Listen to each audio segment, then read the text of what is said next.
Muito bem, pessoal, vamos a mais um vídeo de quê, cara? De Química da URGS, beleza? Estequiometria, prova da URGS de 2001, beleza? Quem vai vocês é o professor Luciano Champinho aqui do cursinho pré-vestibular de Caxirinha. Show de bola? Vamos nessa então, questão 9 de 2001 da URGS, bem velhinha, né? Ao preparar o soro caseiro para ser servido a crianças de uma creche, utilizou-se 1 mol de sacarose, C12H12O11, vamos copiar aqui então, 1 mol de sacarose, bem bonito, né, cara? Só vamos botar ali, só esperar abrir aqui ó, minhas canetas, eu já posso fazer. Então aqui, ó, C12H12O11, beleza? E aqui a gente usou 1 mol. E 0,5 mol de cloreto de sódio. Então, cloreto de sódio, NaCl, usamos dele, então, 0,5 mol. Tranquilo. Com água suficiente para se obter cerca de 5 litros de soro. Então, volume é igual a 5 litrinhos. Tranquilo. O número total de partículas dos dois solutos presentes nessa solução é cerca de... ele pede número de partículas... como que é com essa cor aqui? O número de partículas dos dois solutos. Cara, como é que a gente vai ver o número de partículas? Como assim partículas? Porque, olha só. Se eu pensar, isso aqui é um composto covalente. Como é que a gente sabe que ele é covalente? Porque só tem não metal e não metal gera ligação covalente, tá?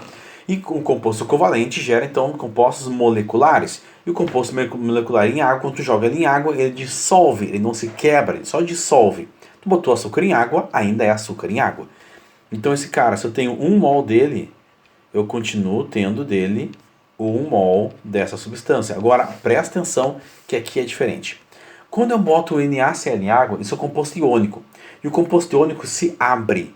Botou em água, ele desmancha, se abre, ele sofre uma ionização, separa o cátion do íon, do ânion, né? Então aqui eu vou ter o sódio, aquele sinal de cima ali não é influência nesse momento. Aqui eu vou ter o cloro, também o sinal de cima não tem influência nesse momento. Mas nota que eu tinha uma substância e agora eu abri em 2 substâncias. Então quer dizer o seguinte, ele pede o número total de partículas.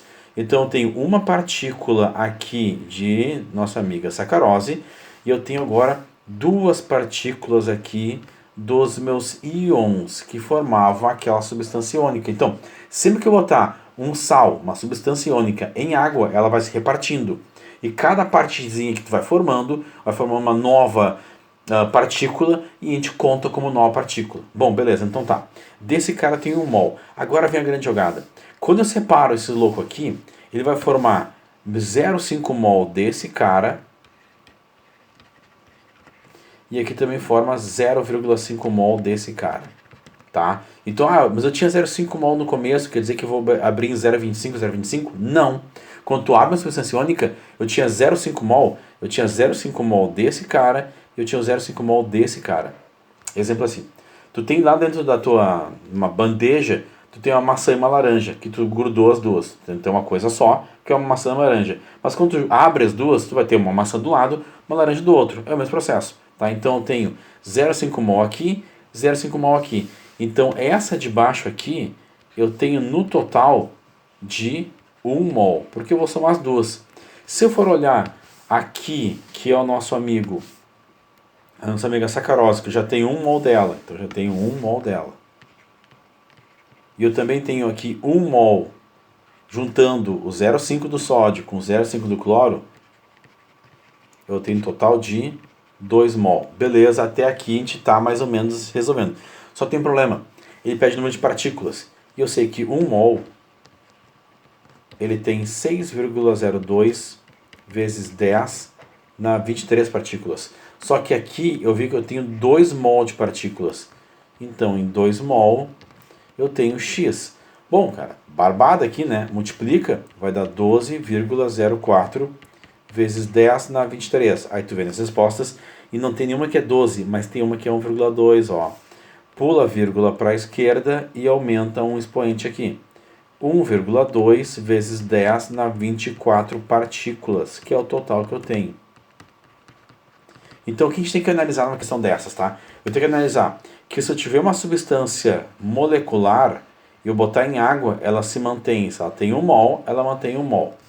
Quando eu tenho substância iônica colocada em água, se eu tenho esse valor de mol, eu tenho que cuidar quanto eu separo de cada um dos caras. E eu vejo quanto aí esses caras vão ter a mesma quantidade que tem aqui em cima, desde que não tenha um valor aqui embaixo. O valor aqui embaixo muda daí, mas no caso não tinha nenhum valor, era um aqui e um aqui. Mantém 0,5 desse, 0,5 desse. No total, juntando os dois, vai dar 1 mol. E eu parto então para a regra de 3 de como calcular o número de partículas por lei de Avogadro, que é aquela constante que é 6,02. Onde é que eu tirei isso? 1 mol de qualquer coisa tem sempre isso daquela coisa. Tranquilo? 1 mol de partículas tem isso de partículas. 6,02 vezes a de 3 partículas.